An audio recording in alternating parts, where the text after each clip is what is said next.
राज्यामध्ये आता हळदी काढणं चालू आहे, शिजवणं चालू आहे, त्याच्यानंतर कांदा देखील काढणं. सर्व शेतकऱ्यांना सतर्क म्हणून हे अंदाज देत आहे. राज्यातील सर्व शेतकऱ्याला सांगू इच्छितो की राज्यामध्ये आता जवळपास सांगायचं झालं तर 6 तारखेपर्यंत हवामान कोरडं राहणार आहे म्हणून हे अंदाज लक्षात घ्या. पण राज्यातले सर्व शेतकऱ्याला सांगू इच्छितो, हा तातडीचा मेसेज म्हणतो, राज्यामध्ये 7 मे पासून ते 11 मे दरम्यान वादळी वाऱ्यासह विजेसह काही ठिकाणी गारपिटीसह पाऊस येणार आहे. अवकाळी पाऊस पडणार आहे, रानातून पाणी बाहेर निघणार असा पाऊस येणार आहे म्हणून हा अंदाज लक्षात येतात. विभागाबाई बोलायचं झालं तर राज्यात सुरुवातीला आपण पूर्व विदर्भातून सुरुवात करू.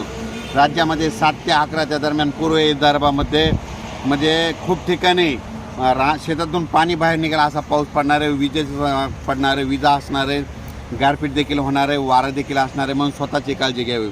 त्याच्यानंतर पश्चिम विदर्भात देखील सर्व शेतकऱ्याला सांगू इच्छितो, 7 ते 11 मे त्या दरम्यान तुम्ही तुमची हळद असेल, कांदा असेल काढून झाकून ठेवा, कारण की 7 ते 11च्या दरम्यान जोरदार पाऊस पडणार आहे, ओढे नाले वाहतील असा पाऊस येणार आहे म्हणून हा अंदाज लक्षात येतात.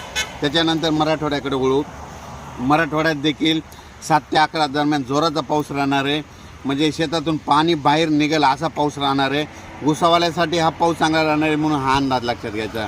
आणि मराठवाड्यातले देखील सर्व शेतकऱ्यांनी ज्यांचा कांदा असेल, हळद असेल, 7 तारखेच्या आत तुम्ही काढून झाकून ठेवा, साठवून ठेवा, कारण की खूप मोठा पाऊस असणार आहे म्हणून हे अंदाज लक्षात घ्या. त्याच्यानंतर पश्चिम महाराष्ट्राकडून पश्चिम महाराष्ट्रात देखील शेतकऱ्याचा कांदा देखील काढणं चालू आहे, म्हणून त्या शेतकऱ्यांनी काय करायचं, आपण आपल्या कांद्याची काळजी 7 तारखेच्या झाकून ठेवायची, तयारी ठेवायची. पण हा पाऊस पश्चिम महाराष्ट्राचा शेतकऱ्याला ऊसासाठी चांगला ठरणार आहे म्हणून हे अंदाज लक्षात घ्यायचा. त्याच्यानंतर कोकणात देखील खूप पाऊस पडणार आहे म्हणून हे अंदाज लक्षात घ्यायचा. म्हणजे आतापर्यंत यावर्षीच्या उन्हाळ्यामध्ये म्हणजे मेमध्ये सगळ्यात मोठा पाऊस 7 ते 11च्या दरम्यान असणार आहे म्हणून हा अंदाज लक्षात घ्यायचा. उत्तर महाराष्ट्रात देखील हा चांगला पाऊस पडणार आहे. कांदे काढणे चालू आहे. शेतकऱ्यांनी 7 तारखेच्या तुम्ही तुमचे कांदे झाकून ठेवा, कारण की 8, 9, 10, 11च्या दरम्यान जोरात पाऊस पडणार आहे. शेतातून पाणी बाहेर निघणार आहे असा पाऊस असणार आहे. काही ठिकाणी गारपीट देखील होणार आहे म्हणून हा अंदाज लक्षात घ्यायचा. वारा देखील सुटणार आहे म्हणून हा अंदाज लक्षात घ्यायचा. मुंबई देखील पाऊस असणार आहे. त्याच्यानंतर मुंबईला देखील पडणार आहे. नाशिक सगळीकडे पाऊस असणार आहे म्हणून हा अंदाज लक्षात घ्यायचा. आता राज्यात एकंदर परिस्थिती सांगायची झाली तर राज्यात 7 ते 11च्या दरम्यान दररोज वेगवेगळ्या भागात, 7ला एकीकडे, 8ला दुसऱ्या भागात, 9ला दुसऱ्या भागात, 10ला तिसऱ्या भागात आणि 11 तारखेला चौथ्या भागात असा दररोज एका भागात पाऊस पडणार म्हणून अंदाज लक्षात घ्यायचा.